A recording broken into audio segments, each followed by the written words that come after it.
Allez, votre invité aujourd'hui dans la grande interview en direct sur Boursorama, c'est Franck Le Bouchard. Bonjour. Bonjour. Merci d'être là avec nous. Cette pépite française de Vialet, dont vous êtes le PDG, le CEO, comme on dit, spécialiste français du son haut de gamme. Vous revendiquez, c'est vrai, souvent régulièrement, d'avoir le son le meilleur du monde. C'est quoi le son? On ne va pas l'écouter parce qu'il est venu évidemment avec son dernier bijou, le Phantom Reactor. C'est quoi le meilleur son du monde? On dit sans distorsion, sans souffle, sans saturation. Ça veut dire quoi? Non, mais en français, dans le texte, ça veut dire quoi? Ça veut dire que vous retrouvez, en écoutant votre musique préférée sur un produit de Vialet, sur une enceinte de Vialet, vous retrouvez cette pureté de son, vous retrouvez l'émotion que vous procure la musique que vous aimez. Pas de saturation, vous pouvez, ce bijou fait 900 watts, donc vous pouvez jouer à fond et le son reste très très pur. Pas de distorsion, c'est qu'on restitue évidemment de la musique telle qu'elle a été voulue par les artistes. Et au fond, on pourrait rentrer dans la technique et la technologie. Nous, on a une boîte très technologique. On pourrait rentrer dans le débat de saturation, distorsion. Nous, au fond, ce qui nous touche, ce pour quoi on travaille, c'est que quand les gens viennent écouter nos produits dans nos magasins ou chez nos partenaires, ils retrouvent cette pureté de son, ils redécouvrent que la musique, elle vous touche, et quand elle est écoutée dans d'excellentes conditions, elle vous touche au plus profond de vous.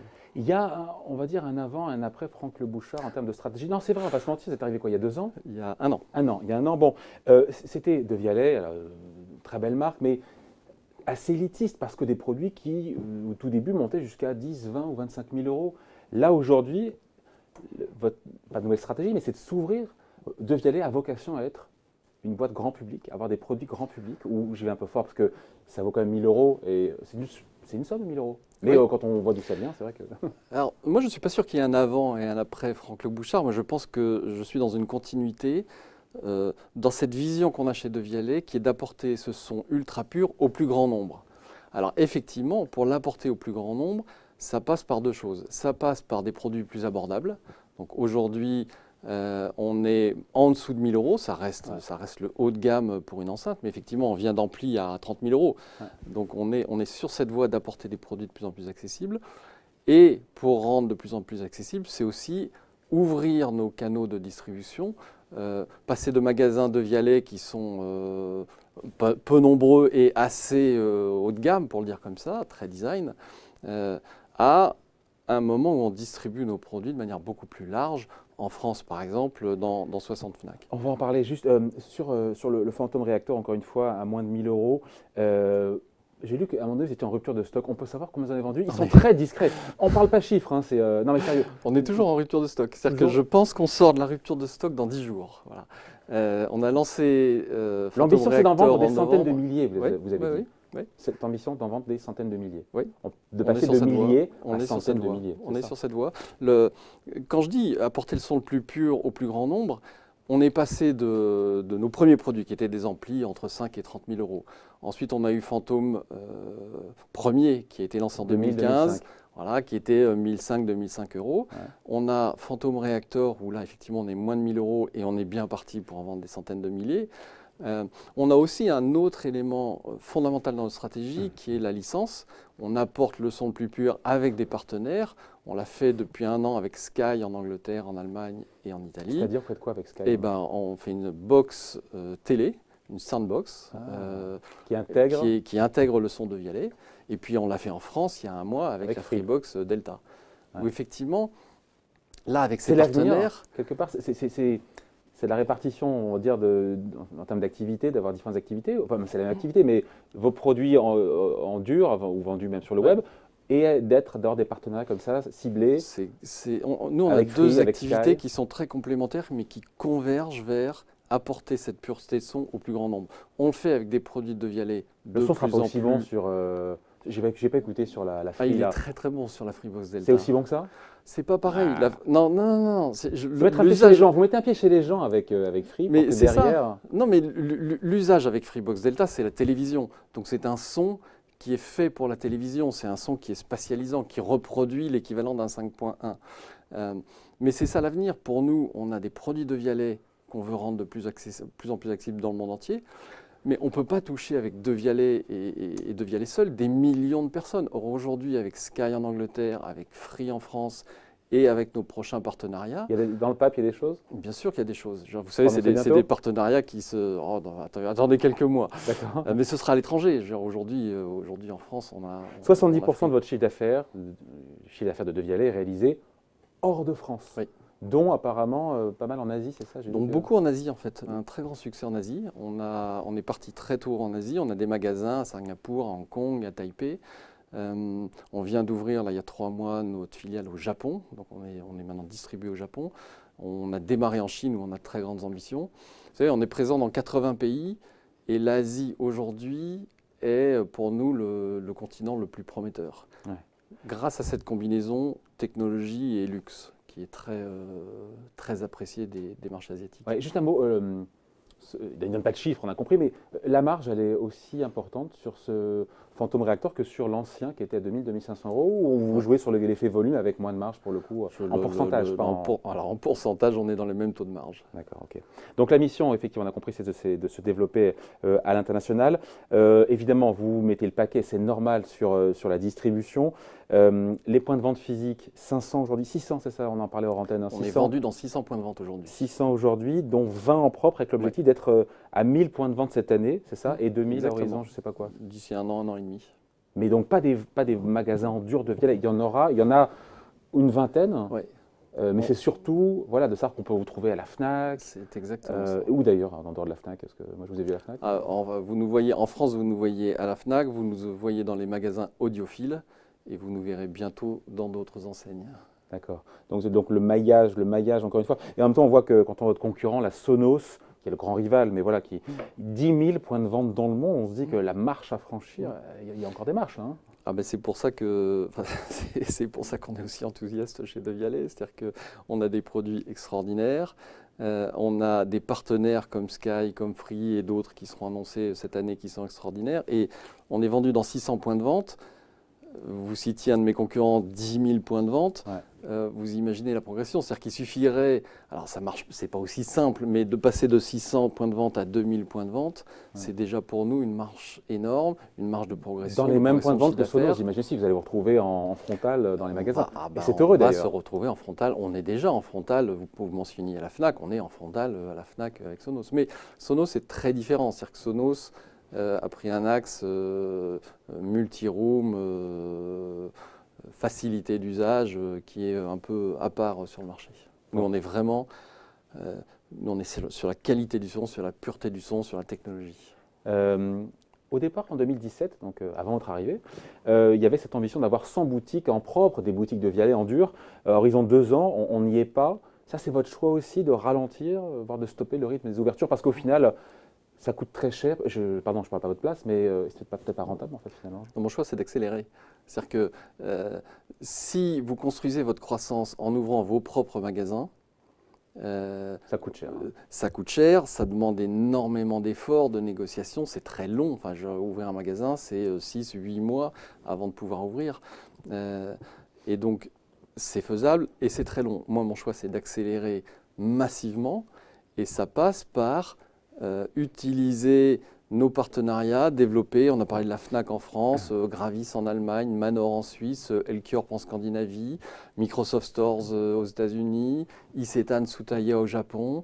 Voilà, mon choix c'est d'accélérer et d'aller voir, et on est allé voir tous ces partenaires et on est en train de déployer la marque dans toutes ces enseignes. C'est un choix d'accélération. Ouais. Transition est toute faite, il parle de Microsoft Store. Moi, j'ai envie de parler d'Apple Store. Vous étiez avec Apple, il y avait ce partenariat qui distribuait donc vos enceintes qu'on avait dans les App Store. Et voilà, c'est ça, vous avez mis un terme. Alors, on n'est pas dans le secret de la négo, mais on se dit quoi? On se dit que parce que les ventes ne décollaient pas vraiment de vos produits, ou parce que Apple a lancé son enceinte, son HomePod, et donc ça devient un petit peu, là, pour le orthogonal, un peu...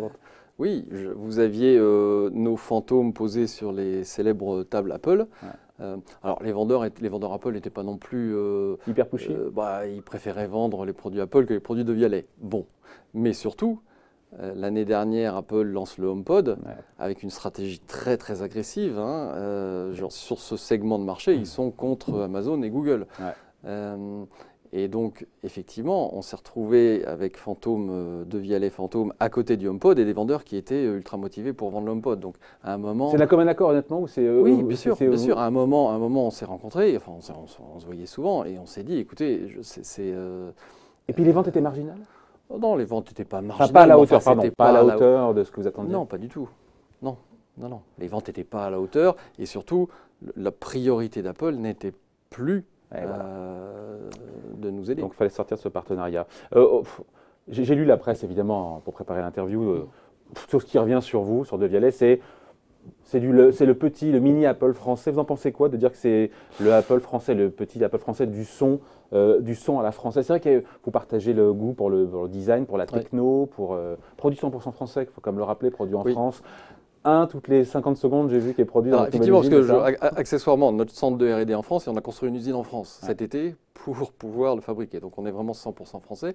Et c'est quelque chose qu'on revendique. C'est-à-dire que si vous allez dans notre magasin de Taipei, vous verrez Devialet Ingénierie Acoustique de France, écrit comme ça. Donc c'est quelque chose qu'on revendique très fort. C'est vrai qu'on nous compare à Apple. Alors les tailles sont évidemment n'ont rien à voir. Ce qu'on partage, je pense, avec Apple, c'est le goût pour la technologie, le goût pour le design. Après, là où je crois nous sommes très différents d'Apple, c'est que chaque nouvelle étape pour Devialet va vers une accessibilité plus grande. On est passé de Fantôme, celui de 2015, Fantôme premier, 1500-2500 euros, à Fantôme Reactor, moins de 1000 euros. C'est pas le chemin que suivent les produits Apple. Ça, c'est vrai, ça.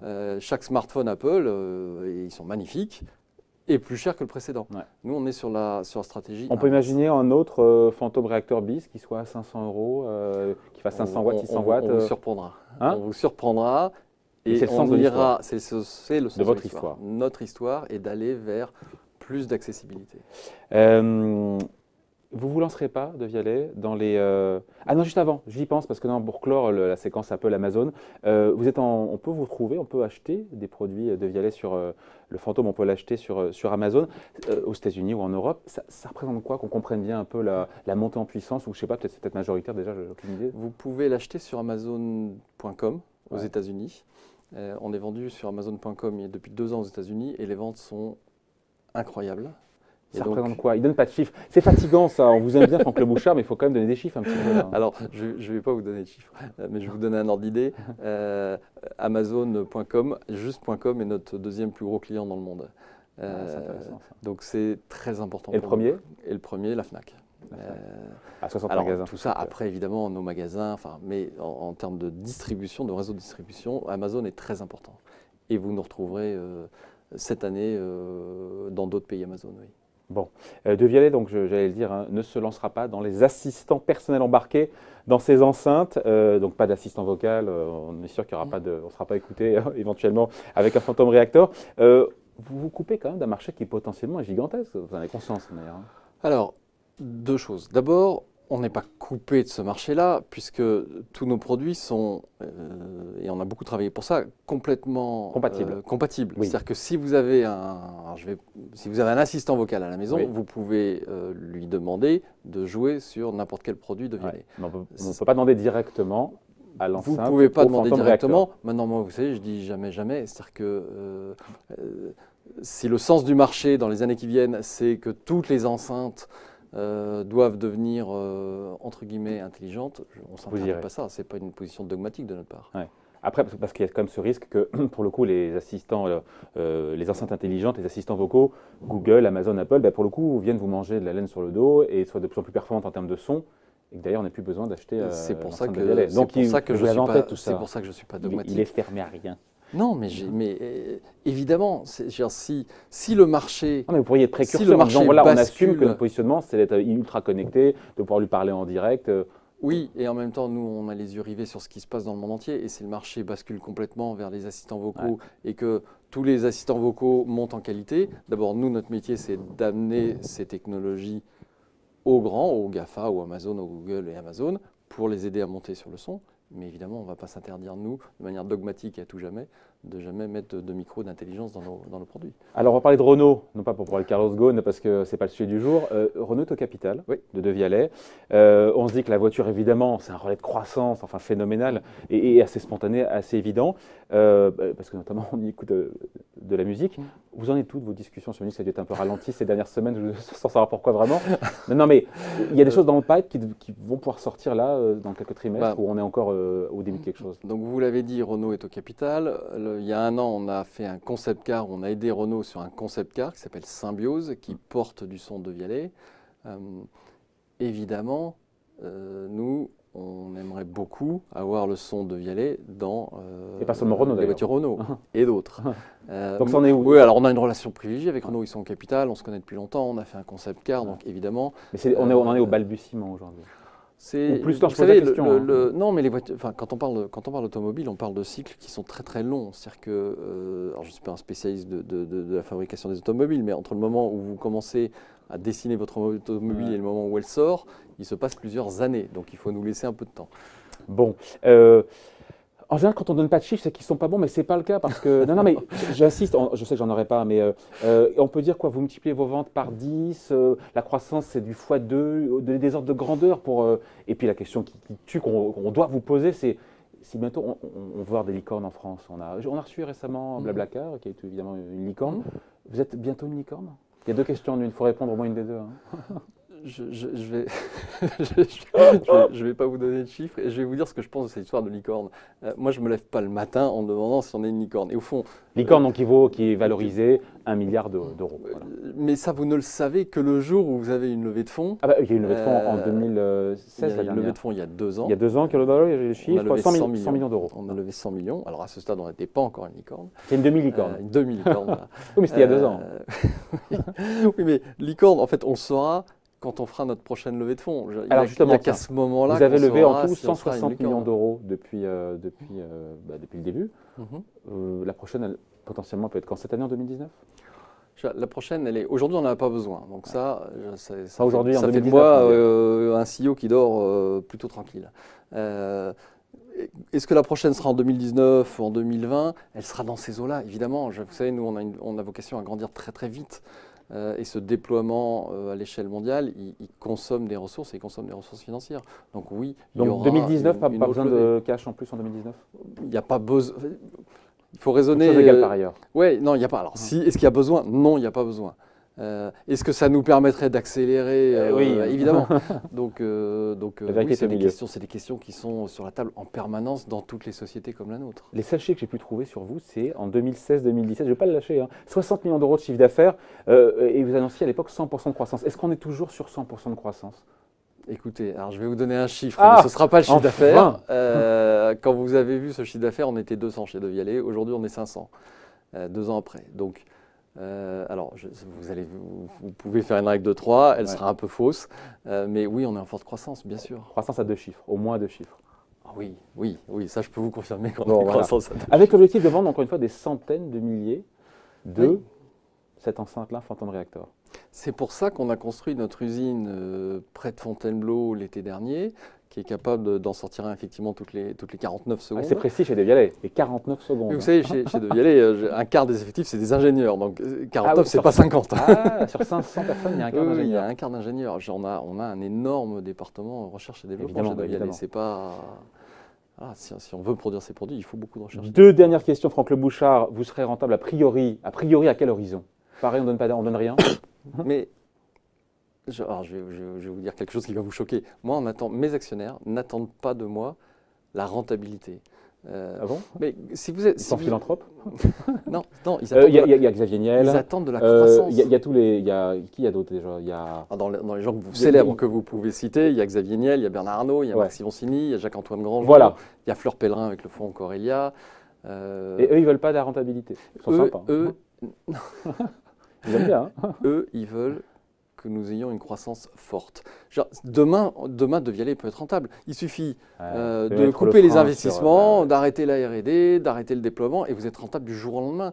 Mais au fond, c'est pas ça qu'on attend de De Vialet. Nos actionnaires, ils attendent pas ça. Nos actionnaires, ils attendent… Ils attendent quoi ils attendent qu'on se déploie dans le monde entier. Ils attendent qu'on continue sur notre forte croissance. Ils attendent de nous trouver aujourd'hui dans 600 points de vente dans le monde, demain dans 2000 et après ça dans 4000. Ils attendent de nous voir oui, rayonner dans le monde entier, c'est ça qu'ils attendent. Voilà, avec peut-être à la clé un jour une introduction en bourse, vous dites pas non, fermez pas la porte. J'en sais rien, je ferme C'est pas la trop porte. tôt. Oui, c'est trop tôt. C'est trop tôt. C'est trop tôt. Tant que j'ai la chance de pouvoir lever des fonds, des sommes importantes, la dernière c'était 100 millions, et d'alimenter notre croissance avec ce type de financement, j'ai pas besoin de réfléchir à introduction en bourse. Bon, on se reparlera bientôt, vous revenez quand vous voulez. C'est une très belle Avec histoire. plaisir. Donc, De Vialet, spécialiste français du son haut de gamme, le petit Apple français. Mais c'est partout, on parle d'Apple. C'est gentil. Ça fait plaisir quand même, mais, non non, mais attendez, moi ça me va très très bien comme comparaison. Hein. Merci d'avoir été avec nous. Donc, Franck Le Bouchard, Merci. le PDG de De Vialet, donc, qui était l'invité de la grande interview, en direct sur Boursorama. Merci. Merci.